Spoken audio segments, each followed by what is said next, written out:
nouveaux points sur l'actualité avec vous, Fanny. Nouveau renforcement des vigilances météo qui sont déjà nombreuses. Oui, 3 nouveaux départements s'ajoutent au compteur des départements concernés par ces vigilances orange. Au total, ils sont donc 31.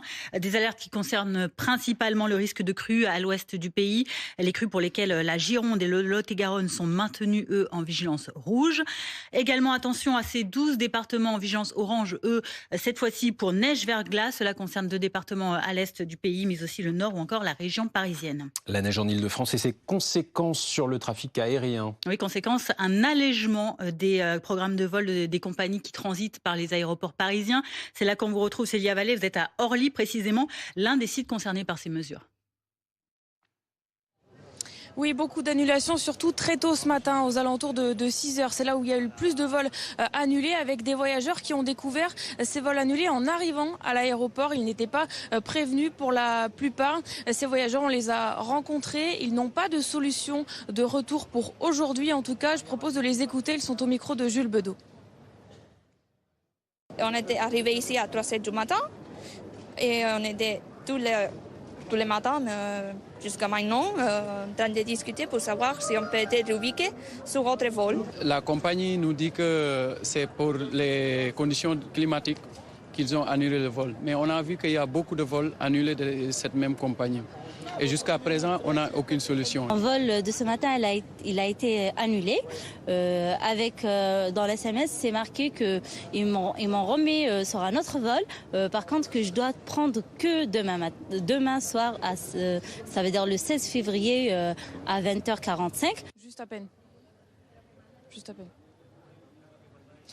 Pour les personnes qui souhaitent aller en Espagne, il n'y a pas de vol. Les compagnies aériennes ne proposent pas de vol avant mercredi et jeudi. S'ils veulent prendre un vol aujourd'hui, il faut débourser entre 400 et 700 euros.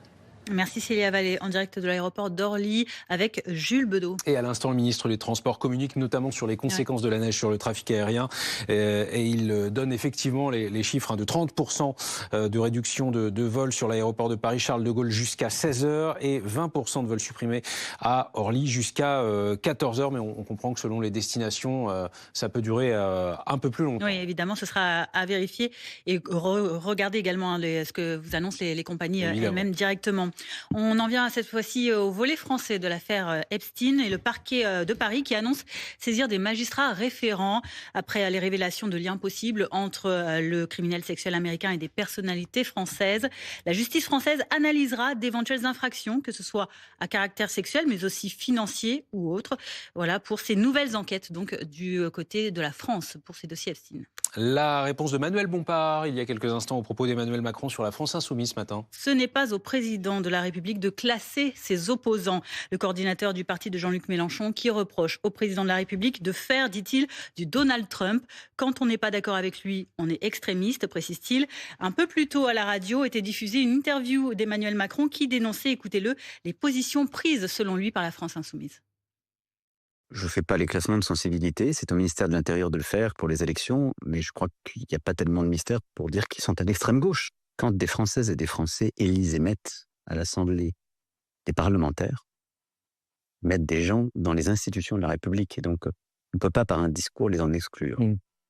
Mais je constate que dans les positions qu'ils prennent, en particulier sur l'antisémitisme, ils contreviennent à des principes fondamentaux de la République. Et pour terminer, on prend un peu de hauteur, on regarde au-dessus de nous à 400 km. Faut pas avoir le vertige. On va rejoindre Sophie Anneau et son brushing que vous appréciez notamment. Brushing apesanteur, on pourrait l'appeler comme ça. Puisque, en effet, son équipage a amarré, rien à voir, avec réussite. C'était hier vers 22h30.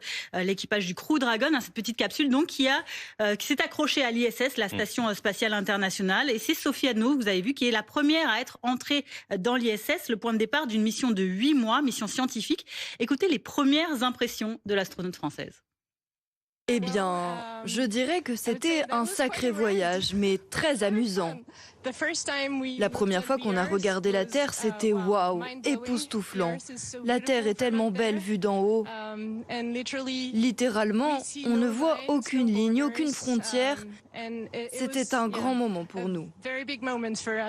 Je pense que parfois la Terre est plus belle vue d'en haut. Vue d'en haut, oui. C'est plus agréable. Fanny, prochain point sur l'actualité avec vous, toujours à midi.